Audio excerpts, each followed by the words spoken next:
내가 뭔데 우리 집안에 발을 들여놓아? 결혼식 날 시어머니가 제 귀에 대고 속삭인 첫마디였습니다. 하객들 앞에서 환하게 웃으면서요. 저는 그때 알았어야 했어요. 이 결혼이 제 인생을 어떻게 바꿔놓을지. 영상 시청 전 어느 지역에서 듣고 계시는지 댓글에 남겨보세요. 제 이름은 한수진. 올해 34살입니다. 지금 저는 한강이 내려다 보이는 고급 아파트에 앉아 있어요. 200평짜리 펜트하우스? 남들이 보면 부러워할 삶이겠지요. 하지만 이 넓은 집에서 저는 매일 숨이 막힙니다. 10시간 전 시어머니가 말했습니다. 수진아, 이혼해라. 위자료는 충분히 줄 테니까. 10년이었습니다. 이 집안에서 버틴 시간이요. 그 세월이 단 한 문장으로 무너져 내리는 것 같았어요. 어떻게 여기까지 오게 됐는지 처음부터 말씀드릴게요. 저는 경기도 안양의 평범한 가정에서 태어났습니다. 아버지는 작은 철물점을 운영하셨고 어머니는 식당에서 일하셨어요. 부유하진 않았지만 사랑이 넘치는 가정이었습니다. 공부를 열심히 해서 서울의 대학에 진학했어요. 경영학과였습니다. 부모님은 제가 대학에 붙었다고 동네방네 자랑하고 다니셨어요. 그때가 제 인생에서 가장 희망찬 시절이었습니다. 대학교 3학년 때였어요. 경영학 수업에서 한 남자를 만났습니다. 이름은 정태현. 키가 크고 잘생긴 남자였어요. 조별과제를 같이 하게 됐는데 첫인상이 참 좋았습니다. 수진 씨, 커피 마실래요? 과제가 끝난 후 태연이 물었어요. 저는 얼떨결에 고개를 끄덕였습니다. 학교 앞 작은 카페에서 우리는 이야기를 나눴어요. 태연은 웃음이 많고 다정한 사람이었습니다. 제 얘기를 진지하게 들어줬어요. 그게 좋았습니다. 수진 씨는 꿈이 뭐예요? 저요? 그냥 평범하게 사는 거요. 좋은 사람 만나서 행복한 가정 꾸리는 거. 태연이 빙그레 웃었어요. 저랑 비슷하네요. 그렇게 우리는 가까워졌습니다. 거의 매일 만났어요. 도서관에서 같이 공부하고 저녁엔 학교 앞에서 밥 먹고 손잡고 캠퍼스를 걸었습니다. 그런데 이상한 점이 있었어요. 태연은 자기 집안 얘기를 거의 하지 않았습니다. 어디 사는지, 부모님이 뭘 하시는지 물어봐도 얼버무렸어요. 그냥 평범해. 별거 없어. 그렇게만 말했습니다. 사귄 지 6개월쯤 됐을 때 태연이 저를 집에 초대했어요. 처음으로요. 우리 집에 갈래? 부모님이 너 보고 싶어 하셔. 저는 긴장됐지만 기뻤습니다. 드디어 그의 가족을 만나게 되는구나. 그런데 태연이 데려간 곳은 제가 상상했던 곳이 아니었어요. 서울 성북동. 높은 담장 너머로 보이는 거대한 저택. 대문 앞에 경비원이 서 있었습니다. 저는 멍하니 서 있었어요. 태연아, 여기가 내 집이야? 태연이 쑥스럽게 웃었습니다.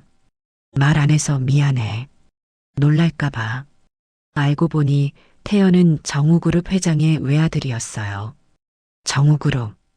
건설, 유통, 호텔까지 거느린 재벌 기업. 저는 머리가 하얘졌습니다. 왜 숨긴 거야?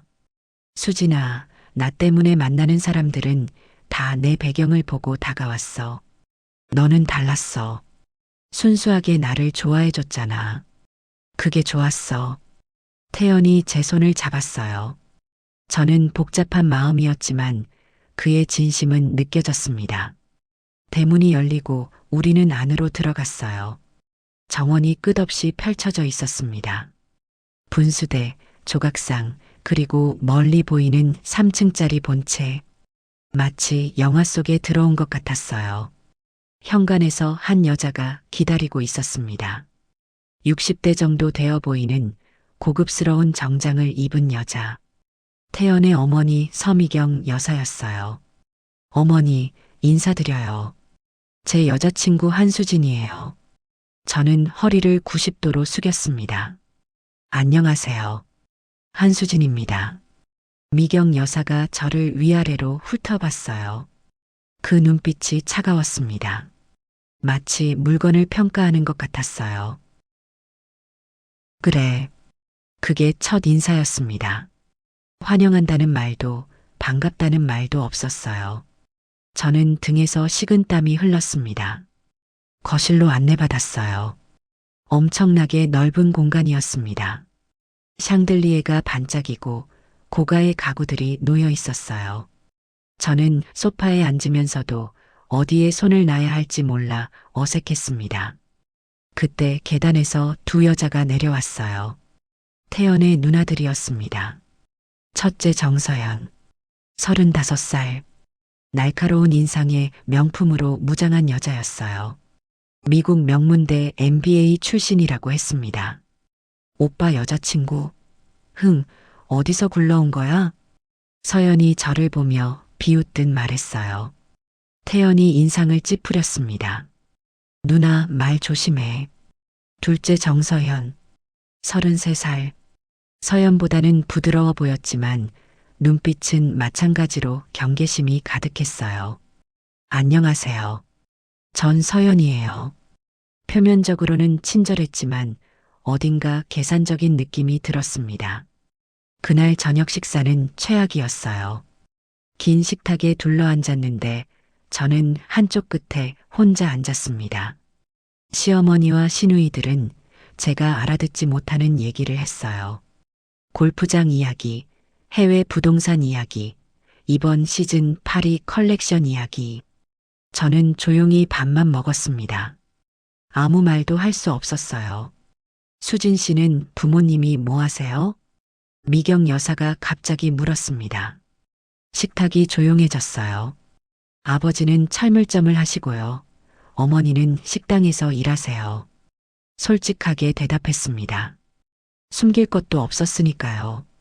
미경 여사의 입꼬리가 실룩거렸어요. 철물점? 호호, 그렇구나. 서연이 코웃음을 쳤습니다. 서연은 의미심장한 눈빛으로 저를 쳐다봤어요. 태연이 제 손을 식탁 밑에서 꽉 잡았습니다. 미안하다는 뜻이었겠지요. 하지만 저는 이미 알았어요. 이 집안이 저를 환영하지 않는다는 것을요. 그 후로도 저와 태연은 만났습니다. 태연은 진심으로 저를 사랑했어요. 주말마다 만나고 밤새 전화하고 미래를 함께 꿈꿨습니다. 그리고 2년 후 태연이 청혼했어요. 한강공원에서였습니다. 무릎을 꿇고 반지를 내밀었어요. 수진아, 나랑 결혼해줘. 평생 행복하게 해줄게.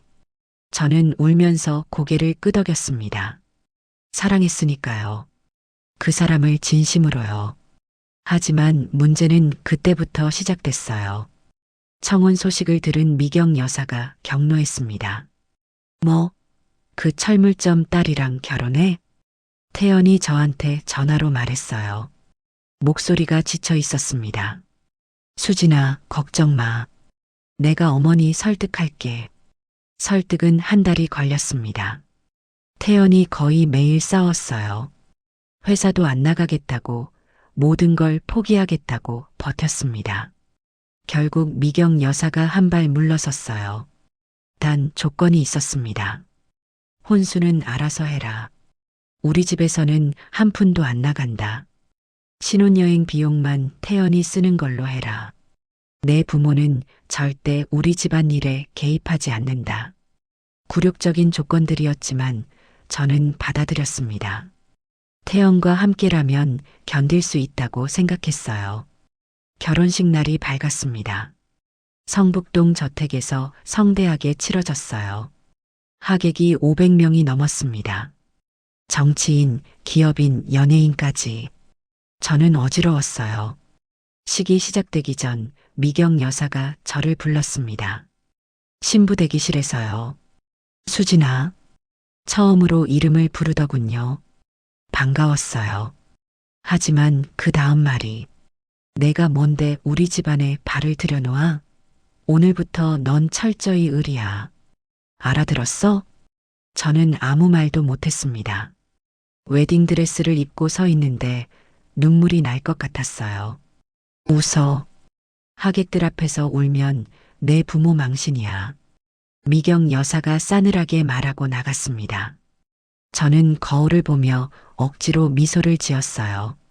그게 제 결혼식 날의 기억입니다. 신혼생활은 펜트하우스에서 시작됐습니다. 한강이 보이는 200평짜리 아파트. 결혼 선물이라고 했지만 사실은 감시하기 편하라고 준 거였어요. 미경 여사가 거의 매일 왔습니다. 새벽에 예고 없이 나타나서 집 구석구석을 확인했어요. 먼지가 있네. 청소 제대로 안 하니? 이 그릇 어디서 난 거야? 싸구려 같은 건 치워. 오늘 저녁은 뭐야? 우리 태연이 입맛에 안 맞으면 어떡하려고? 저는 가정부가 아니었어요. 며느리였습니다. 하지만 그 집에서 저는 그냥 태연의 시중을 드는 사람일 뿐이었어요. 시누이들도 마찬가지였습니다. 서연은 대놓고 무시했어요. 명절 때 제가 음식을 나르면 이렇게 말했습니다. 역시 서민 출신이라 그런 건 잘하네. 타고난 팔자인가 봐. 서연은 더 교묘했어요. 겉으로는 친절한 척하면서 뒤에서 험담을 했습니다. 엄마 올케가 명품백 샀대요. 오빠 카드로. 쯧쯧. 뼛속까지 서민은 못 속이나 봐. 저는 그 말을 우연히 듣고 말았습니다. 욕실 문 뒤에서요. 서연은 제가 있는 줄 모르고 떠들었어요. 가슴이 칼로 베이는 것 같았습니다. 태연에게 말했어요. 울면서요. 태연아, 나 너무 힘들어. 시어머니도 시누이들도 나를 사람 취급을 안 해. 태연은 미안해했습니다. 수진아, 조금만 참아. 내가 잘 말해볼게. 하지만 태연은 가족 앞에서 약했어요. 어머니가 소리를 지르면 움츠러들었고 누나들이 비꼬아도 제대로 반박하지 못했습니다. 태연아, 그 여자 편 들지 마. 우리가 가족이야, 아니면 제가 가족이야? 미경 여사가 소리치면 태연은 고개를 숙였어요. 저는 점점 외로워졌습니다. 그렇게 1년이 지나고 제가 임신을 했어요. 기뻤습니다.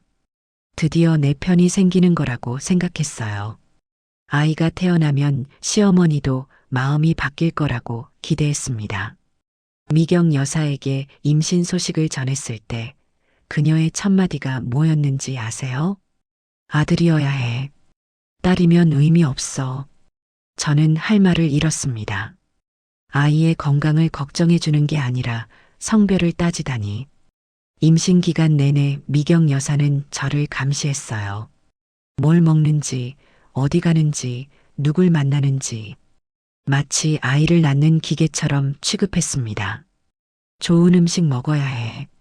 아들 낳으려면. 한약을 매일 가져왔어요. 맛이 이상했지만 먹으라고 강요했습니다. 10달 후 아이가 태어났습니다. 딸이었어요. 분만실에서 나왔을 때 미경 여사의 얼굴이 일그러지는 걸 봤습니다. 딸이라고? 즉, 축하한다는 말도 없었어요. 고개를 절레절레 흔들며 돌아갔습니다. 저는 아이를 안고 울었습니다. 예쁜 내 딸. 잘못한 게 없는 내 아기. 이 아이에게는 절대 이런 대접을 받게 하지 않겠다고 다짐했어요. 아이 이름은 정하은으로 지었습니다. 하늘의 은혜라는 뜻이에요. 태연이 지어줬습니다. 하지만 미경 여사는 하은이를 대놓고 무시했어요. 손녀? 글쎄, 손자 낳으면 그때 관심 가져도 늦지 않아. 하은이 돌잔치 때도 미경 여사는 참석하지 않았습니다. 사업상 중요한 모임이 있다면서요. 서연과 서연도 마찬가지였어요. 돌잔치에는 제 부모님과 친척들, 그리고 태연만 있었습니다. 저는 웃으면서 사진을 찍었지만 마음은 찢어지고 있었어요.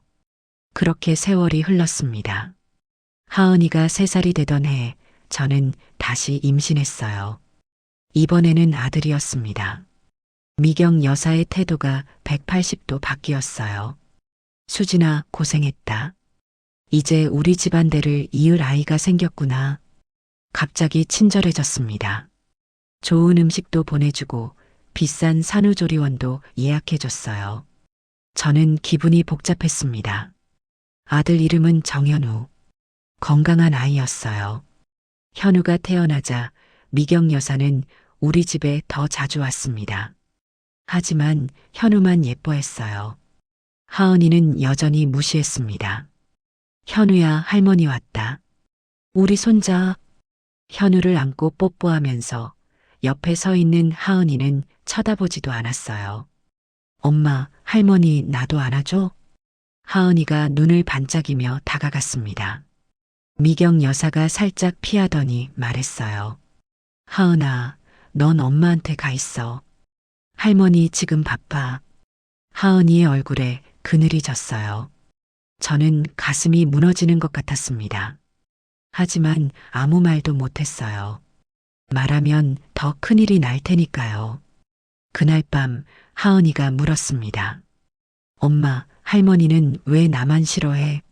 내가 뭘 잘못했어? 저는 아이를 안고 울었습니다. 아니야, 하은아. 넌 아무 잘못 없어. 할머니가 바빠서 그래. 거짓말이었어요. 하지만 4살짜리 아이에게 진실을 말할 수 없었습니다. 시간이 더 흘러 아이들이 자랐어요. 하은이는 7살, 현우는 4살이 됐습니다. 그 사이에 정우그룹에 큰 변화가 있었어요. 시아버지 정 회장이 건강이 나빠지신 겁니다. 암 판정을 받았어요. 갑자기 집안 분위기가 달라졌습니다. 유산 이야기가 나오기 시작했어요. 정우그룹의 지분, 부동산, 현금 자산, 엄청난 재산이 걸려 있었습니다. 서연과 서연이 날카로워졌어요. 엄마, 회사 지분은 어떻게 되는 거예요? 오빠가 다 가져가는 건 아니죠? 서연이 미경 여사에게 물었습니다. 가족 모임 자리에서요. 당연히 태연이가 대부분 받지. 장남이잖아. 그건 불공평해요. 우리도 정씨 가문 사람이에요. 서연도 가세했습니다. 식탁이 아수라장이 됐어요. 너희들은 시집 갔잖아. 출가 외인이야. 엄마, 그게 무슨 봉건적인 소리예요. 미경 여사와 딸들이 싸웠습니다. 저는 구석에서 숨을 죽이고 있었어요. 태연은 표정이 굳어 있었습니다. 그때 서연이 저를 쏘아봤어요. 이게 다 저 여자 때문이야. 돈 냄새 맡고 기어들어와서 우리 가문을 망치고 있어. 언니, 태연이 소리쳤습니다. 하지만 서연은 멈추지 않았어요. 뭐? 아니야. 철물점 딸이 갑자기 정우그룹 며느리가 됐으면 얼마나 좋아. 대박 터진 거지. 저는 벌떡 일어났습니다. 더 이상 참을 수 없었어요. 저는 돈 때문에 결혼한 적 없어요. 태연 씨를 사랑해서 결혼했어요. 목소리가 떨렸지만 또박또박 말했습니다. 호호, 사랑? 웃기지 마. 내 같은 건 돈 없으면 쳐다도 안 봐. 서연이 비웃었어요. 저는 눈물이 터질 것 같았지만 꾹 참았습니다. 아무튼 유산 문제는 내가 알아서 할 테니까 너희들은 신경 꺼. 미경 여사가 소리치며 자리를 박차고 나갔습니다. 서연과 서연도 투덜대며 따라갔어요. 집에 돌아와서 저는 침대에 누워 울었습니다. 태연이 옆에 앉았어요. 수진아, 미안해. 우리 가족이 너무 막됐어. 태연아, 나 언제까지 이렇게 살아야 해? 10년이야. 10년 동안 무시당하고 모욕당하고 나도 사람이야. 태연이 저를 안았습니다. 알아, 수진아. 조금만 더 참아. 아버지 일이 정리되면 우리 독립하자. 이 집안에서 나가자. 저는 그 말을 믿고 싶었어요. 정말로 이 지옥에서 벗어날 수 있을까? 그 희망 하나로 버텼습니다. 그로부터 몇 달 후, 시아버지가 돌아가셨습니다. 장례식장은 화환으로 가득했어요. 정치인, 기업인들이 조문을 왔습니다. 저는 검은 상복을 입고 하객들을 맞았습니다. 하지만 진짜 전쟁은 장례가 끝난 후 시작됐어요. 유언장 공개가 있었습니다. 변호사가 가족들을 모아놓고 읽었어요. 고인의 유언에 따라 정우그룹 지분 60%는 장남 정태현에게, 서연과 서연의 얼굴이 굳어졌어요. 나머지 40%는 두 딸에게 각각 20%씩. 뭐요? 겨우 20%. 서연이 소리쳤습니다. 조용히 해. 아직 안 끝났어. 미경 여사가 말렸습니다. 변호사가 계속 읽었어요. 다만 정태현의 지분 중 10%는 손자 정현우의 이름으로 신탁됩니다. 이는 현우가 성인이 될 때까지 모친 한수진이 관리합니다. 순간 모든 눈이 저에게 쏠렸어요. 뭐? 미경 여사가 눈을 부릅떴습니다. 그 여자한테 지분 관리를? 아버지가 왜 그런 유언을? 저도 놀랐습니다. 시아버지와 별로 대화도 없었는데 왜 저에게 이런 역할을요? 변호사가 덧붙였어요. 고인께서 별도의 메모를 남기셨습니다. 한수진 며느리는 이 집안에서 유일하게 순수한 사람이다. 내 손자를 부탁한다. 이렇게요. 저는 눈물이 났습니다. 시아버지가 저를 지켜보고 계셨던 거예요. 아무 말씀 안 하셨지만 알고 계셨던 거예요. 하지만 미경 여사의 얼굴은 일그러져 있었습니다. 말도 안 돼. 아버지가 정신이 혼미했던 거야. 이건 무효야. 어머니, 유언장은 법적으로 유효합니다. 공증까지 받으셨어요. 변호사가 조용히 대답했습니다. 미경 여사가 저를 쏘아봤어요. 수진아, 내가 뭔 짓을 한 거야? 아버지한테 무슨 소리를 했어? 저는 아무것도 안 했어요. 정말이에요. 거짓말하지 마. 미경 여사가 소리쳤습니다. 서연과 서연도 저를 노려봤어요. 역시 여우야. 겉으로는 순진한 척하면서 뒤로는 이런 짓을 하고 있었네. 서연이 이를 갈았습니다. 아니에요. 저는 정말. 닥쳐. 미경 여사가 저를 밀쳤어요. 저는 비틀거리며 넘어졌습니다. 태연이 달려왔습니다. 어머니, 왜 그러세요? 태연아, 저 여자 당장 내보내. 우리 집안을 망치려고 작정했어. 집안이 난장판이 됐어요. 저는 바닥에 앉아서 울었습니다. 어떻게 된 건지 모르겠어요. 아무것도 안 했는데 왜 이렇게 되는 걸까요? 그 뒤로 상황은 더 악화됐습니다. 미경 여사는 저를 대놓고 적대시했어요. 집에 오면 물건을 집어던지기도 했습니다. 당장 지분 포기 각서. 내가 가질 자격 없어. 어머니, 저는 관리만 하는 거예요. 현우가 성인이 되면 현우 거예요. 닥쳐. 내 손에 우리 돈이 들어가는 건 절대 안 돼. 매일같이 전쟁이었습니다. 서연과 서연도 가세했어요. 옳게, 우리 좋게 말할 때 각서 써. 안 그러면 어떻게 될지 몰라. 저는 시아버지 유언을 따를 거예요. 이 건방진. 서연이 손을 들었지만 태연이 막았습니다. 누나, 그만해. 태연은 저를 보호하려 했어요. 하지만 회사 일로 바빴습니다. 시아버지가 안 계시니 회장 대행을 맡아야 했거든요. 집에 거의 못 왔습니다. 저는 점점 고립됐어요. 친구도 없고 가족도 멀리 있고 아이들만이 제 유일한 힘이었습니다. 그러던 어느 날 하은이가 학교에서 울면서 왔어요. 엄마, 친구들이 나 놀렸어. 우리 엄마가 돈독 올라서 할머니랑 싸운다고. 저는 가슴이 철렁 내려앉았습니다. 하은아, 어디서 그런 소리를 들었어? 서연 이모가 친구 엄마한테 말했대. 그걸 친구가 들었대. 서연이었습니다. 아이들 학교에까지 소문을 퍼뜨린 거예요. 저는 분노로 몸이 떨렸습니다. 그날 밤 저는 서연에게 전화했어요. 서연 씨, 왜 그런 짓을 해요? 아이한테까지 상처 줄 필요가 있어요? 뭐, 내가 뭘, 피해의식 아니야? 하은이 친구들한테 소문 퍼뜨렸잖아요. 아, 그거 사실을 말한 것뿐인데? 서연이 웃었습니다. 옳게, 우리 집안에서 나가면 모든 게 해결돼. 간단하잖아. 전화가 끊겼습니다. 저는 한참을 멍하니 서 있었어요. 태연에게 말했습니다. 밤늦게 들어온 태연에게요. 태연아, 나 이제 못 버티겠어. 이혼하자. 태연의 얼굴이 하얘졌어요. 수진아, 무슨 소리야? 나 때문에 아이들까지 힘들어해. 더 이상은 안 돼. 절대 안 돼. 태연이 저를 꽉 안았습니다. 수진아, 나 없이 어떻게 살아? 아이들은? 하은이랑 현우는?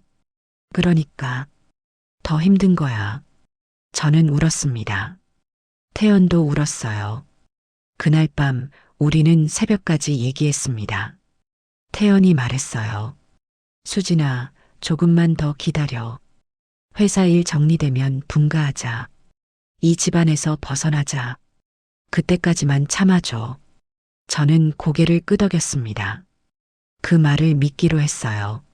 하지만 운명은 우리 편이 아니었습니다. 그로부터 3개월 후 태연이 쓰러졌어요. 회사에서요. 급히 병원으로 갔습니다. 의사가 말했어요. 과로입니다. 스트레스성 위경련의 탈수까지. 당분간 절대 안정이 필요합니다.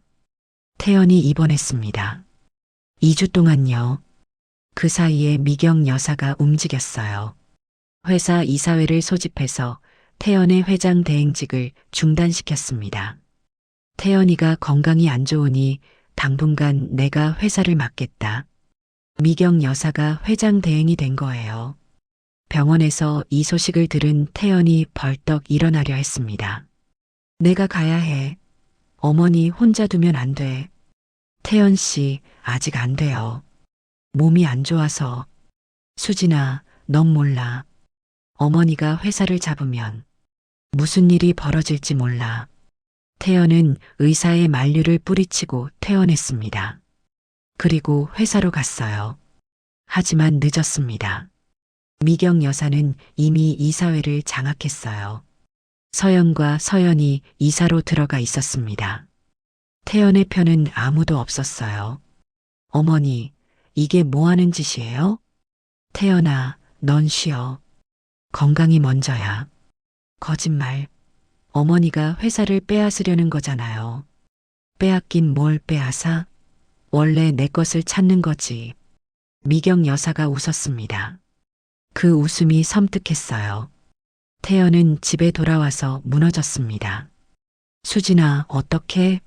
내가 아버지한테 물려받은 거 다 뺏길 것 같아. 저는 아무 말도 못했어요. 그저 태연을 안아줄 수밖에 없었습니다. 그 뒤로 태연은 점점 무기력해졌어요. 술을 마시기 시작했습니다. 처음에는 조금, 나중에는 매일 밤 소주 2~3병을. 태연아, 그만 마셔. 몸 상해. 상하면 뭐, 다 뺏기는데. 내가 뭘 지켰다고. 자책했습니다. 자기를 탓했어요. 저는 속이 타들어갔습니다. 아이들도 아빠의 변화를 느꼈어요. 하은이가 물었습니다. 엄마, 아빠 왜 저래? 맨날 술 냄새나. 아빠가 회사 일로 힘들어서 그래. 걱정 마. 엄마도 맨날 울어. 우리 집 왜 이래? 하은이의 눈에 눈물이 맺혔습니다. 저는 아이를 안았어요. 미안해, 하은아. 엄마가 잘할게. 하지만 잘한다는 게 뭔지 모르겠었습니다. 그렇게 1년이 지났어요. 태연은 결국 회사에서 밀려났습니다. 미경 여사와 서연이 손을 잡고 이사회를 통해 태연을 해임했어요. 명목은 건강 문제. 태연은 완전히 무너졌습니다. 집에만 있었어요. 술만 마셨습니다. 저는 모든 걸 감당해야 했어요. 아이들 학교, 집안일, 태연 간호까지. 몸과 마음이 만신창이가 됐습니다. 그러던 어느 날 미경 여사가 찾아왔어요. 수진아, 할 말이 있다. 저는 긴장했습니다. 무슨 또 요구할 거야? 이혼해라. 네. 태연이랑 이혼해. 위자료는 충분히 줄 테니까. 귀를 의심했습니다. 무슨 말씀이세요? 태연이는 이제 끝났어. 회사도 없고 돈도 없고 폐인이야. 내가 왜 거기 붙어 있어? 어머니, 태연 씨는 아직. 닥쳐. 듣기 싫어. 미경 여사가 말을 끊었어요. 내가 가진 지분 관리 권한, 그것만 넘기면 돼. 이혼하고 깨끗하게 나가. 현금 30억 줄게. 30억. 평생 먹고 살 돈이었어요. 그리고 아이들은 우리가 키운다. 정씨 가문 피는 우리가 책임져야 하니까. 저는 벌떡 일어났습니다. 싫어요. 뭐? 제 아이들은 제가 키워요. 돈도 필요 없어요. 미경 여사의 얼굴이 일그러졌어요. 감히? 내가? 저는 태연 씨와 이혼 안 해요. 그리고 아이들도 안 내놔요. 후회할 거야. 두고 봐. 미경 여사가 문을 박차고 나갔습니다. 저는 다리에 힘이 풀려 주저앉았어요. 떨리는 손으로 태연을 불렀습니다. 태연아. 어머니가 왔다 갔어. 태연은 소파에 누워 있었어요. 술 냄새가 났습니다. 뭐래? 이혼하래. 30억 준다고. 태연이 비틀거리며 일어났습니다. 수진아, 넌 어떻게 하고 싶어? 나는 당신이랑 살 거야. 힘들어도 같이 있을 거야. 태연의 눈에 눈물이 고였어요. 미안해, 수진아. 내가 이렇게 무너져서. 괜찮아. 같이 일어나면 돼. 저는 태연을 안았습니다. 우리 둘 다 울었어요. 그 뒤로 미경 여사의 공격이 더 심해졌습니다. 아이들 학교에 찾아가서 저에 대한 험담을 퍼뜨렸어요. 학부모들 사이에 소문이 돌았습니다. 정우그룹 며느리가 시어머니한테 돈 뜯어서 도망가려 한대. 역시 서민 출신은 믿으면 안 돼. 아이들이 따돌림을 당하기 시작했어요. 하은이는 학교 가기 싫다고 울었고 현우는 친구한테 맞고 왔습니다. 저는 교장실을 찾아갔어요. 제 아이들이 왜 이런 일을 당해야 하는 거죠? 어머니, 저희도 어쩔 수가 없어요. 학부모들 사이에서 소문이. 소문이요? 거짓말인 거 아세요? 제가 뭘 했는데요? 저희가 일일이 확인할 수는 없잖아요. 저는 분노로 치를 떨었지만 더 이상 할 수 있는 게 없었습니다. 집에 돌아와서 아이들을 안고 울었어요. 미안해. 엄마가 미안해. 엄마, 울지 마. 나 안 아파. 현우가 멍든 얼굴로 웃었습니다. 그 웃음이 저를 더 무너지게 했어요. 그날 밤 저는 결심했습니다. 더 이상 당하고만 있을 수 없어. 싸워야 해. 다음 날 저는 변호사를 찾아갔어요. 상담을 받았습니다. 명예훼손으로 고소할 수 있어요. 증거만 있으면요.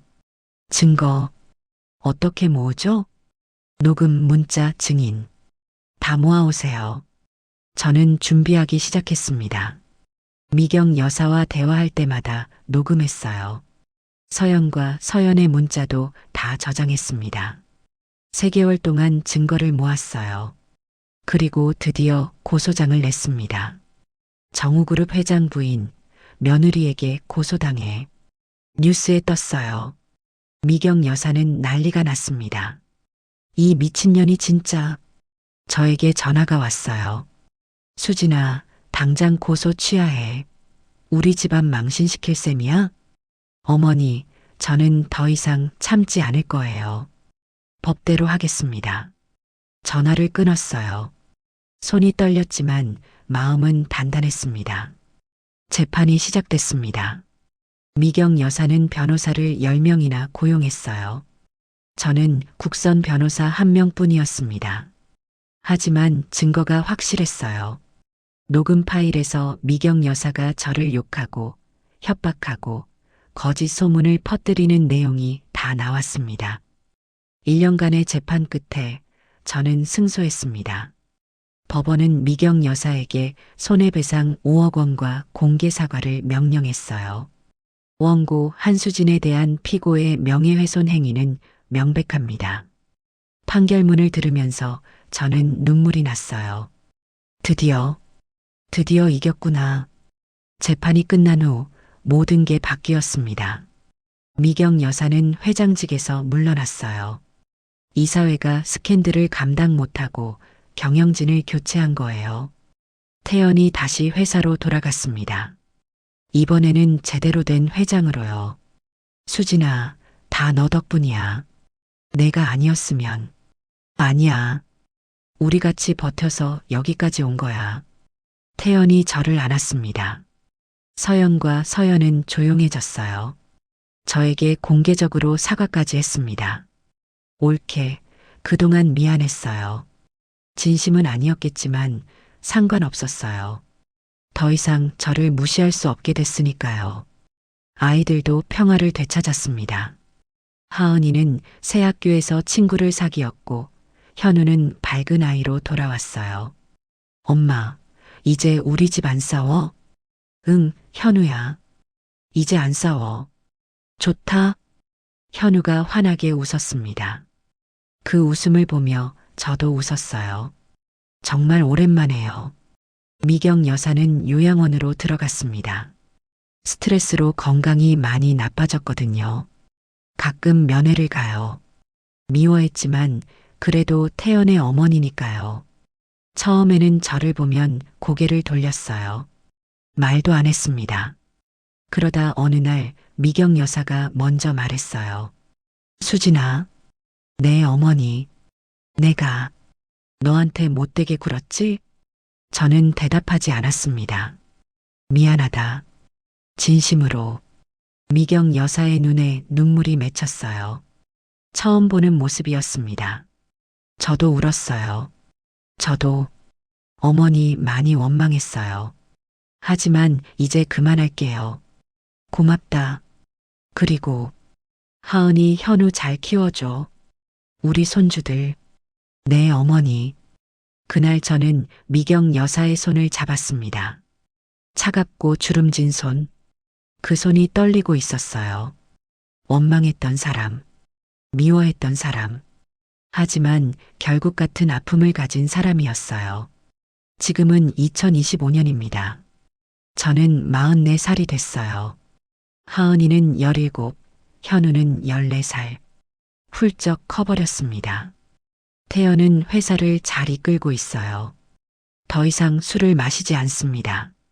건강하게 잘 지내요. 저는 이제 봉사활동을 해요. 어려운 가정의 며느리들을 돕는 단체를 만들었습니다. 제가 겪은 일을 다른 사람은 겪지 않도록요. 수진 언니, 어떻게 그 세월을 버티셨어요? 상담 오는 분들이 물어요. 그냥 포기하지 않았어요. 내가 틀리지 않았다고 믿었어요. 그게 쉬운 일이 아닌데 쉽지 않았어요. 매일 울었어요. 하지만 아이들을 보면서 버텼어요. 저 아이들을 위해서라도 무너지면 안 됐거든요. 제 이야기를 들은 분들이 용기를 얻었으면 좋겠어요. 아무리 힘들어도 끝은 있다는 것을요. 오늘 저녁 가족들이 다 모였습니다. 태연이 요리를 했어요. 서투르지만 정성껏 만든 된장찌개. 엄마, 아빠 요리 맛있어? 현우가 물었어요. 응, 맛있어. 사실 좀 짰어요. 하지만 그 마음이 맛있었습니다. 하은이가 말했어요. 엄마, 나 나중에 엄마처럼 될래. 뭐가? 강한 사람. 힘들어도 포기 안 하는 사람. 저는 눈물이 날 것 같았어요. 하은아, 넌 엄마보다 더 강한 사람이 될 거야. 아빠보다도. 태연이 웃었습니다. 야, 나도 좀 칭찬해줘. 아빠는 밥이나 더 해요. 현우가 놀렸어요. 우리 모두 웃었습니다. 창밖으로 해가 지고 있었어요. 노을이 예뻤습니다. 10년 전 저는 이 집안에 들어와서 지옥을 경험했어요. 무시당하고 모욕당하고 짓밟혔습니다. 하지만 포기하지 않았어요.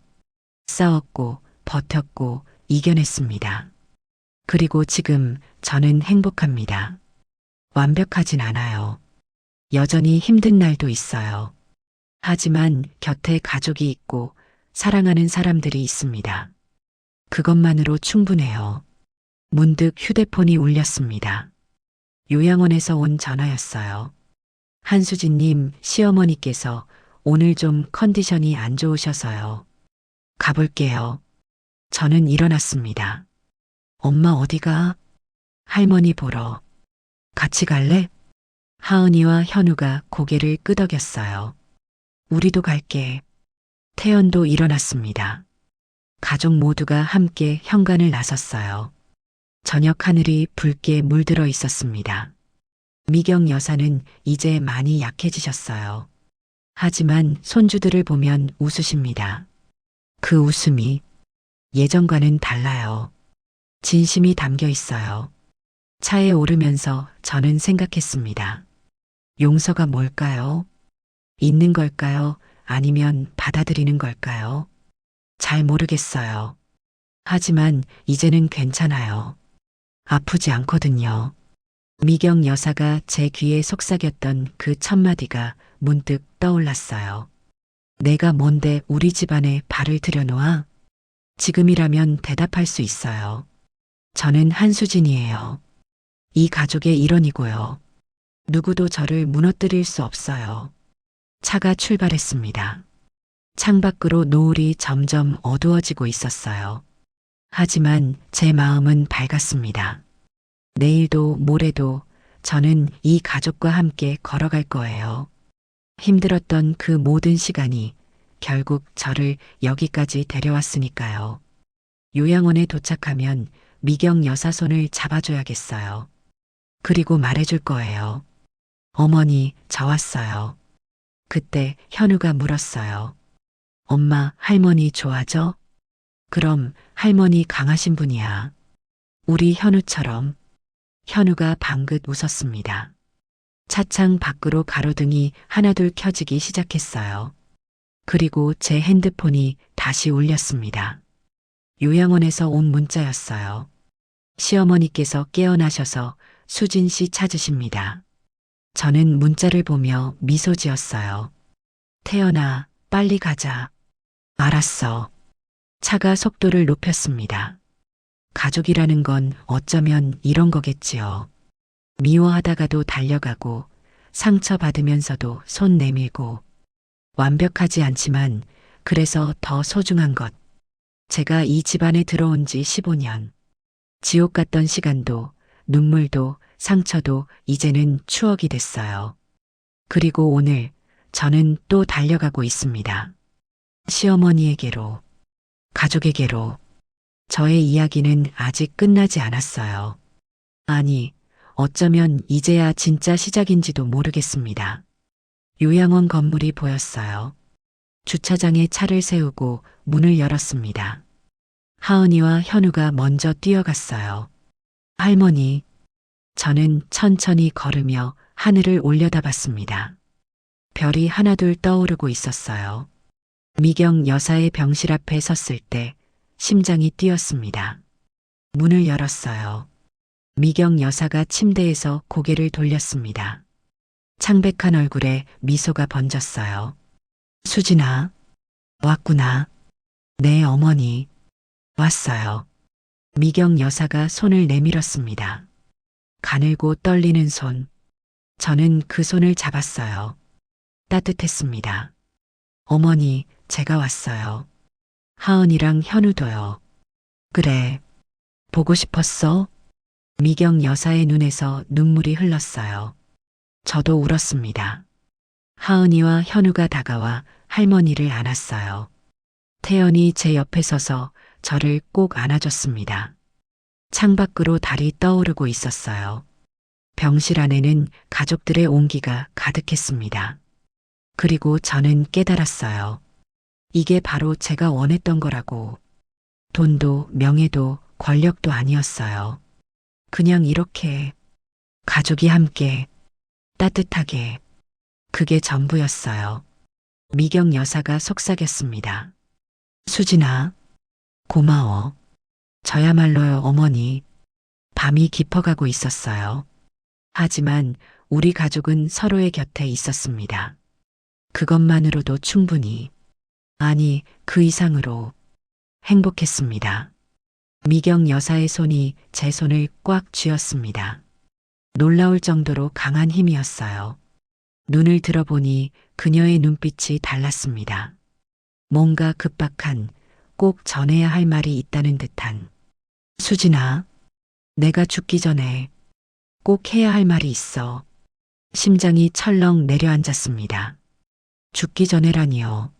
어머니, 무슨 말씀이세요? 그런 말씀하시면 들어. 미경 여사가 말을 끊었어요. 숨을 가다듬더니 천천히 입을 열었습니다. 서연이가 회사 돈을 빼돌리고 있어. 순간 병실 안 공기가 얼어붙었어요. 태연의 얼굴이 굳어졌습니다. 어머니, 그게 무슨. 조용히 해, 태연아. 끝까지 들어. 미경 여사가 힘겹게 몸을 일으켰어요. 저와 태연이 부축했습니다. 내가 요양원 오기 전에 이상한 걸 발견했어. 회사 장부가 맞지 않더라고. 처음엔 실수인 줄 알았어. 그런데 미경 여사가 기침을 했습니다. 간호사가 물을 가져다 줬어요. 서연이 남편 있잖아. 그 인간이 부도 위기야. 사업 말아먹었어. 그래서 우리 회사 돈으로 메우고 있는 거야. 얼마나요? 태연이 물었습니다. 목소리가 떨리고 있었어요. 내가 확인한 것만 300억이 넘어. 300억. 숨이 막혔습니다. 왜 이제야 말씀하세요? 서연이가 내 딸이니까. 참아 못했어.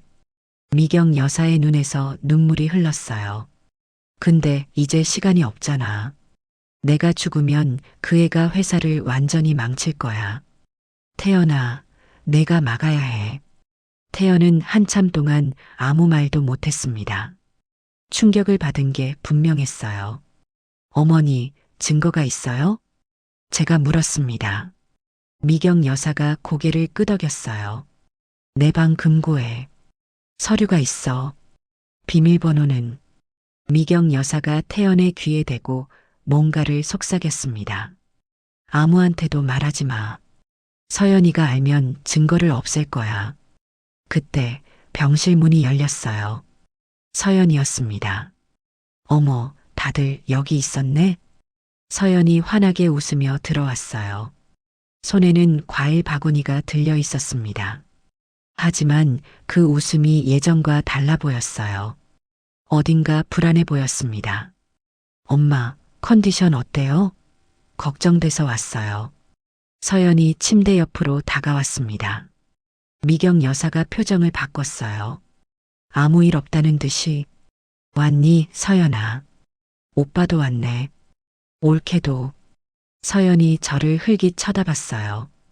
예전에 날카로운 눈빛은 없었지만 뭔가 경계하는 느낌이 들었습니다. 언니, 오랜만이에요. 그러게. 옳게도 잘 지내? 네, 덕분에요. 어색한 대화가 오갔습니다. 하지만 저는 방금 들은 이야기가 머릿속을 떠나지 않았어요. 300억. 서연이 회사 돈을 빼돌렸다고요? 서연이 1시간쯤 있다가 갔어요. 엄마, 나 먼저 갈게. 내일 또 올게요. 그래, 조심해서 가. 서연이 나가자마자 미경 여사가 말했습니다. 맞지? 저의 눈빛. 뭔가 불안해하고 있어. 어머니, 정말. 서연 누나가 그랬을까요? 태연이 믿기 힘들다는 표정이었어요. 내 딸인데 내가 모를 것 같아? 어릴 때부터 욕심이 많았어. 가지고 싶은 건 어떻게든 가졌지. 수단과 방법을 안 가리고 미경 여사가 한숨을 쉬었습니다. 내 잘못이야. 그렇게 키운 내 잘못. 뭐든 다 해줬거든. 안 된다는 말을 못했어. 저는 복잡한 심정이었어요. 서연은 저를 그토록 괴롭혔던 사람입니다. 하지만 지금은 그녀도 결국 피해자일지 모른다는 생각이 들었어요. 잘못된 사랑을 받고 자란 어머니, 일단 쉬세요. 저희가 알아볼게요. 고마워, 수진아. 그리고 미안해. 뭐가요? 내가 이 집안일에 또 휘말리게 해서. 저는 미경 여사의 손을 꼭 잡았어요. 괜찮아요. 이제 저도 가족이니까요. 미경 여사가 희미하게 웃었습니다. 그 웃음에 한이 서려 있었어요. 집에 돌아온 건 밤 11시가 넘어서였어요. 아이들은 피곤해서 바로 방에 들어갔습니다. 저와 태연만 거실에 남았어요. 태연아, 어떻게 할 거야? 일단 증거부터 확인해야지. 내일 성북동 집에 가볼게. 혼자? 응. 서연 누나한테 들키면 안 되니까. 태연의 얼굴이 어두웠어요. 가족을 고발해야 할지도 모르는 상황. 얼마나 힘들까요? 태연아, 힘들면 말해. 나 여기 있잖아. 알아, 수진아. 고마워. 태연이 저를 안았습니다. 그의 심장 소리가 빠르게 뛰고 있었어요. 그날 밤 저는 잠을 이룰 수 없었습니다. 머릿속에 온갖 생각이 맴돌았어요. 서연이 정말 그랬을까요? 300억이면 어마어마한 돈입니다. 그걸 빼돌리려면 얼마나 치밀하게 계획해야 할까요? 그리고 들키면 감옥에 갈 수도 있어요. 문득 예전 일이 떠올랐습니다. 서연이 저에게 했던 말들. 역시 서민 출신이라 그런 건 잘하네. 돈 냄새 맡고 기어들어왔지. 그때는 그녀가 그냥 성격이 나쁜 사람이라고 생각했어요. 하지만 지금 생각해보면 그녀도 무언가에 쫓기고 있었던 건 아닐까요? 항상 불안해 보였거든요. 완벽해 보이려고 애쓰는 것 같았고요. 새벽이 되어서야 겨우 눈을 붙였습니다. 다음 날 아침 태연이 일찍 나갔어요. 다녀올게. 저녁 전에 올 수 있을 거야. 조심해. 태연이 나간 후 저는 불안한 마음으로 하루를 보냈습니다. 점심때쯤 전화가 왔어요. 태연이었습니다. 수진아, 나 지금 서류 봤어. 어떻게 됐어? 어머니 말이 맞아. 아니, 더 심각해. 심장이 쿵쾅거렸어요. 300억이 아니야. 500억이 넘어. 3년 동안 조금씩 빼돌린 거야. 500억. 그것만이 아니야. 서연이도 연루돼 있어. 뭐? 서류에 서연이 서명도 있어. 둘이 같이 한 거야. 머리가 어지러웠습니다. 서연뿐 아니라 서연까지.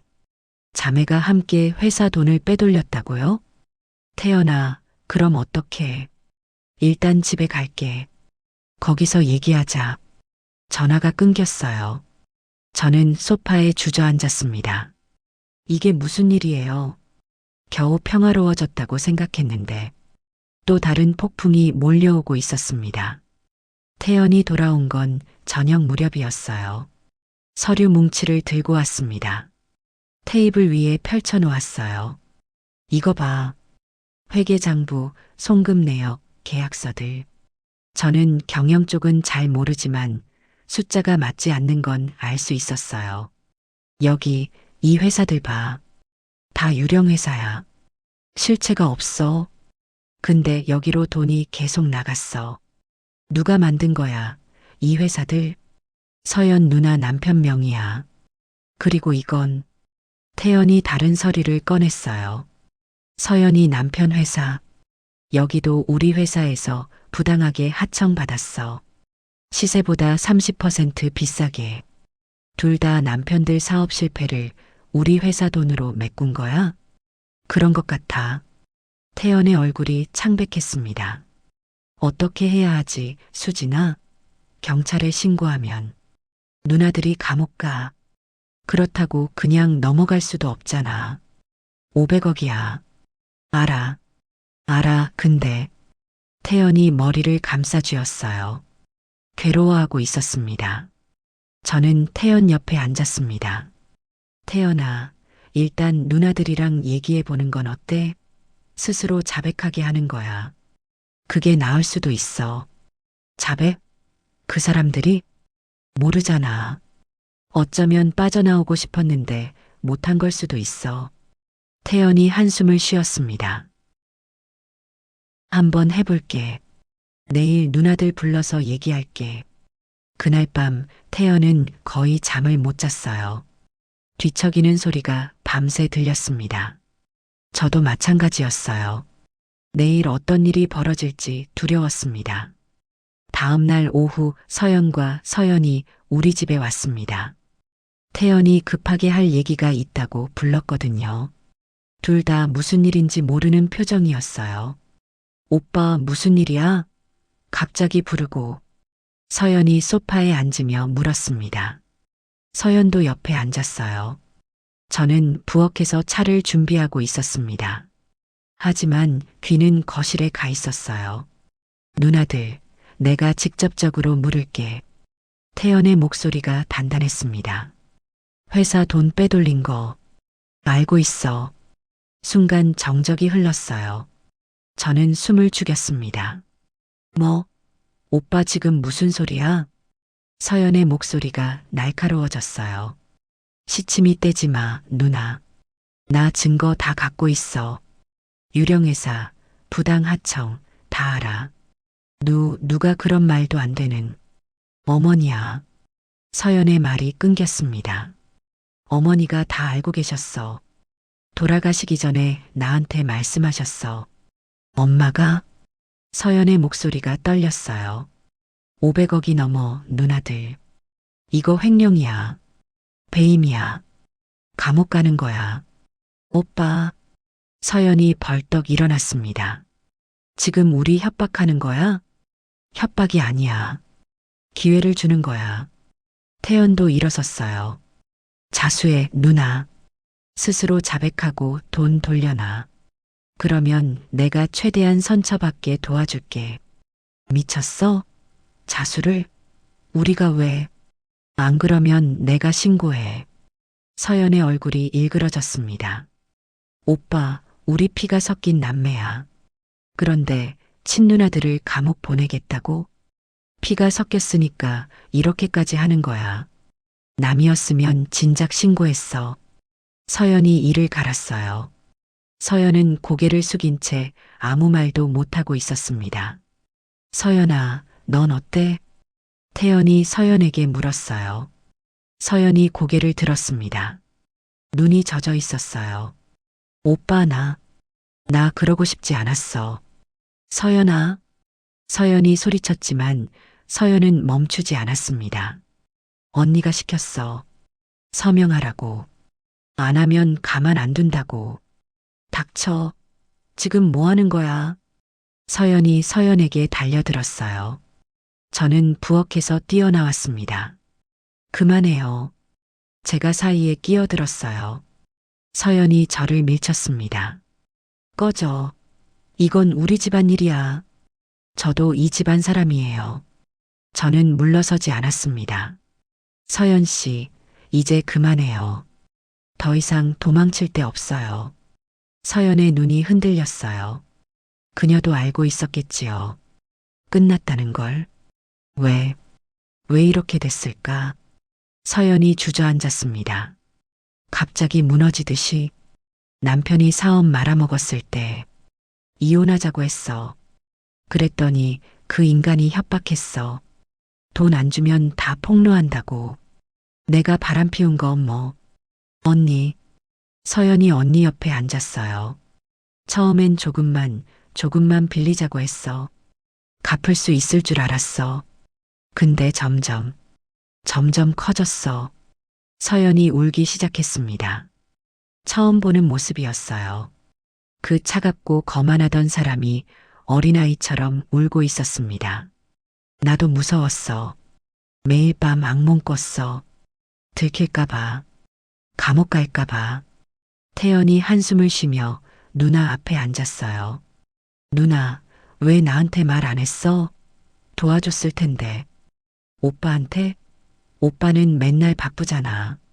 그리고 창피했어. 오빠한테 돈 빌리는 게. 그래서 훔친 거야? 그게 더 낫다고? 서연이 대답하지 못했습니다. 저는 복잡한 심정이었어요.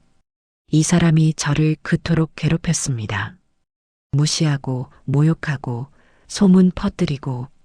하지만 지금 이렇게 무너진 모습을 보니 미움보다 측은함이 먼저 들었어요.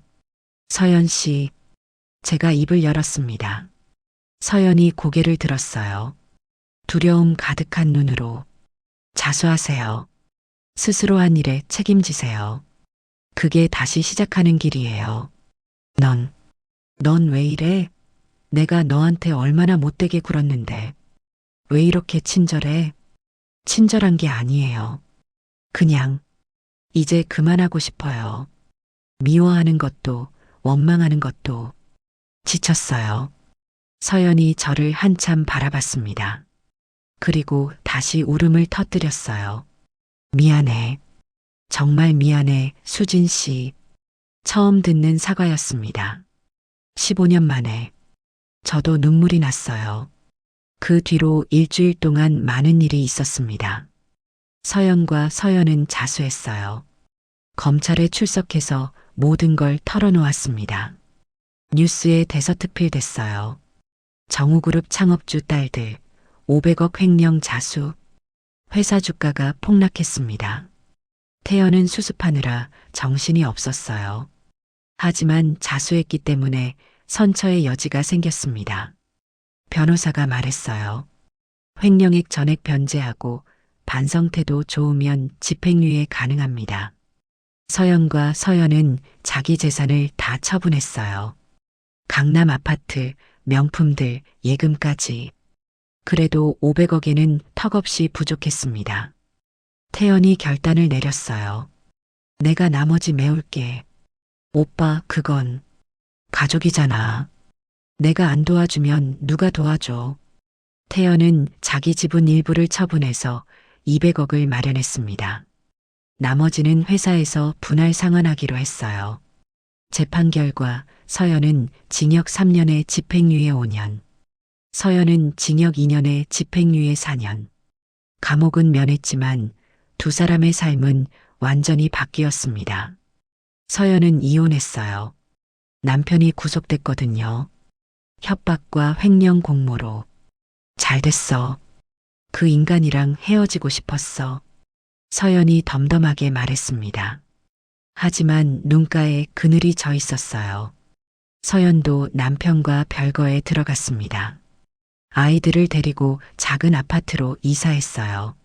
언니, 나 이제 어떻게 살아야 해? 서연이 저에게 물었습니다. 어느 날 갑자기 찾아왔어요. 눈이 퉁퉁 부어 있었습니다. 일단 쉬세요. 지금은 생각하지 말고. 쉬면 뭐해. 할 줄 아는 게 없는데. 배우면 되죠. 저는 서연에게 차를 따라줬어요. 저도 철물점 딸이었어요. 이 집안 들어와서 할 줄 아는 거 하나도 없었어요. 다 배웠어요. 그래도 언니는 강하잖아. 처음부터 강했던 거 아니에요. 맞으면서 단단해진 거예요.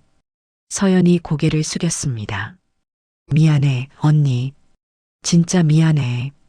그때 언니한테 했던 말들, 행동들. 다 후회해.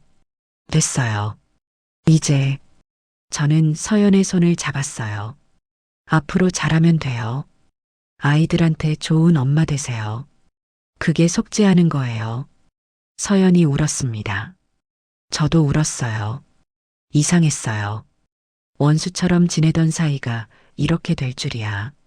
그로부터 한 달 후 미경 여사가 돌아가셨습니다. 새벽에 연락이 왔어요. 수면 중에 조용히 눈을 감으셨다고. 장례식장에는 많은 사람이 왔습니다. 하지만 예전 같은 화려함은 없었어요. 소박하고 조용한 장례였습니다. 영정 사진 앞에 섰을 때 저는 복잡한 감정이 밀려왔어요. 이 사람이 저를 얼마나 괴롭혔는지, 내가 뭔데 우리 집안에 발을 들여놓아? 결혼식 날 속삭이던 그 말이 아직도 귀에 맴돕니다. 하지만 마지막에는 미안하다고 하셨어요. 고맙다고 하셨어요. 그게 진심이었을까요? 잘 모르겠어요. 하지만 저는 그렇게 믿기로 했습니다. 어머니, 편히 쉬세요. 저는 영정 앞에 절을 올렸습니다. 눈물이 흘렀어요. 태연이 옆에서 저를 안아줬습니다. 수진아, 괜찮아? 응, 괜찮아. 서연과 서연도 울고 있었어요. 엄마를 잃은 딸들. 그 모습이 안쓰러웠습니다. 장례가 끝난 후 유언장 공개가 있었습니다. 변호사가 읽었어요. 고인의 유언에 따라 남은 재산은 세 자녀에게 균등 분배합니다. 단, 변호사가 잠시 멈췄습니다. 며느리 한수진에게 내 진주 목걸이를 물려준다. 이 목걸이는 내가 시집 올 때 시어머니에게 받은 것이다. 이제 진정한 정씨 가문의 며느리에게 전한다. 저는 놀라서 눈이 커졌어요. 그 목걸이, 미경 여사가 항상 착용하시던 그 진주 목걸이, 정우그룹 창업주의 부인이 대대로 물려받았다는. 어머니가 저한테요? 변호사가 고개를 끄덕였습니다. 작은 상자가 제 손에 놓였어요. 열어보니 은은하게 빛나는 진주 목걸이가 들어 있었습니다. 함께 작은 쪽지도 있었어요. 미경 여사의 글씨였습니다. 수진아, 내가 이 집안의 진짜 어른이 되어라. 내가 못한 것들을 내가 해다오. 미안하다. 그리고 고맙다. 눈물이 멈추지 않았어요. 서연이 다가왔습니다. 뺏으려고 하나 싶어 긴장했는데. 축하해, 수진 씨. 언니, 자격 있어. 엄마 말이 맞아. 서연이 쓸쓸하게 웃었습니다. 서연도 고개를 끄덕였어요. 올케가 가져야 해. 우리는 자격 없어. 저는 목걸이를 가슴에 안았습니다. 무거웠어요. 목걸이가 아니라 그 의미가. 장례 후 일주일이 지났습니다. 저는 거울 앞에 서서 진주 목걸이를 걸었어요. 목에 닿는 진주가 차갑고 무거웠습니다. 하지만 이상하게도 힘이 나는 느낌이었어요. 엄마 예쁘다. 하은이가 방에 들어왔습니다. 17살이 된 딸. 어느새 엄마만큼 커버렸어요. 그래, 할머니 목걸이야. 알아. 할머니가 엄마한테 주셨다며. 하은이가 옆에 섰습니다. 엄마, 할머니 좋은 분이셨어? 어려운 질문이었어요. 복잡한 분이셨어? 엄마한테 많이 힘들게 하셨지. 근데 마지막에는 달라지셨어. 사람이 변할 수 있어? 응, 변할 수 있어. 늦더라도. 하은이가 고개를 끄덕였습니다. 나도 그랬으면 좋겠다. 나중에 내가 잘못해도 고칠 수 있으면 좋겠어. 당연히 그럴 수 있어. 내가 노력하면. 저는 하은이를 안아줬어요. 이 아이가 저 때문에 많이 힘들었겠지요. 학교에서 따돌림 당하고 가족 싸움 보고. 하은아, 엄마가 미안해. 내 어린 시절이 힘들었지? 괜찮아, 엄마. 나 행복해. 지금. 하은이가 웃었습니다. 그 웃음이 햇살 같았어요. 몇 달이 더 지났습니다. 정우그룹은 정상화됐어요. 태연이 밤낮 없이 일한 덕분이었습니다. 주가도 회복됐고 신뢰도 돌아왔어요. 서연은 작은 꽃집을 열었습니다. 강남이 아니라 외곽이에요. 처음 해보는 일이라 서툴렀지만 열심히 배우고 있었어요. 손님, 이 꽃 어떠세요? 생일 선물로 좋은데. 언젠가 저도 그 꽃집에 갔어요. 서연이 저를 보고 깜짝 놀랐습니다. 수진 씨, 여긴 어쩐 일이야? 꽃 사러요. 결혼기념일이거든요. 아, 그래. 서연이 부산하게 꽃다발을 만들었어요. 예쁘게요. 여기 서비스로 리본 예쁜 걸로 해줄게. 고마워요. 계산하면서 저는 서연을 봤습니다. 화장기 없는 얼굴, 앞치마를 두른 모습. 예전에 화려함은 없었지만 표정이 훨씬 편안해 보였어요. 서연 씨, 행복해 보여요. 서연이 멈칫했습니다. 행복? 글쎄, 잘 모르겠어. 근데 마음은 편해. 더 이상 무서운 게 없거든. 그거면 된 거 아니에요? 그런가? 서연이 희미하게 웃었습니다. 수진 씨, 고마워. 그때 나한테 기회 줘서. 뭐려. 다 지난 일인데. 저는 꽃다발을 들고 가게를 나왔어요. 뒤에서 서연의 목소리가 들렸습니다. 또 와. 네. 웃음이 나왔어요. 세상에 서연이랑 이런 날이 올 줄이야. 저녁, 집에 돌아오니 온 가족이 모여 있었어요. 태연이 저녁을 차렸더군요. 아직 서툴지만 열심히 배우고 있어요. 엄마 왔다? 현우가 달려왔습니다. 14살인데 아직 애교가 많아요. 현우야, 학교 어땠어? 좋았어. 오늘 축구에서 골 넣었어. 진짜? 잘했네. 하은이는 공부하고 있었어요. 내년이면 대학 입시인데 열심히 하고 있습니다. 하은아, 힘들지? 괜찮아, 엄마. 이 정도는 해야지. 기특했어요. 저녁 식사를 하면서 우리는 이런저런 이야기를 나눴습니다. 학교 이야기, 회사 이야기, 사소한 일상. 평범한 저녁이었어요. 하지만 저에게는 기적 같았습니다. 15년 전 이 집안에 시집와서 저는 지옥을 경험했어요. 무시당하고 짓밟히고 존재 자체를 부정당했습니다. 그런데 지금 이렇게 가족과 함께 밥을 먹고 있어요. 웃고 떠들면서 이게 꿈인가 싶을 때가 있어요. 여보, 무슨 생각해? 태연이 물었습니다. 아무것도. 그냥 행복해서. 갑자기. 응, 갑자기. 태연이 웃었어요. 아이들도 웃었습니다. 저도 웃었어요. 창밖으로 해가 지고 있었습니다. 하늘이 주황빛으로 물들었어요. 문득 미경 여사 생각이 났어요. 이 집안의 진짜 어른이 되어라. 유언장에 쓰셨던 말. 저는 아직 부족해요. 배울 것도 많고 고칠 것도 많습니다. 하지만 노력할게요. 이 가족을 지키기 위해서, 아이들에게 좋은 엄마가 되기 위해서, 그리고 언젠가는 저도 누군가에게 이렇게 말할 수 있겠지요. 잘했어. 고마워. 그 말을 듣고 싶었어요. 평생. 이제 저는 그 말을 해줄 수 있는 사람이 됐습니다. 밥 먹고 설거지를 하는데 태연이 뒤에서 안아줬어요. 수진아, 사랑해. 나도. 아이들이 에이, 또 시작이다 하며 놀렸습니다. 저는 웃었어요. 이게 바로 행복이구나. 화려하지 않아도, 대단하지 않아도, 그냥 이렇게 함께 있는 것. 그게 제가 원했던 전부였어요. 그런데 문득 초인종이 울렸습니다. 이 시간에 누구지? 태연이 현관으로 갔어요. 문을 열었습니다. 낯선 남자가 서 있었어요. 정장 차림에 40대쯤 되어 보이는. 정태현 씨 맞으십니까? 네, 그런데요.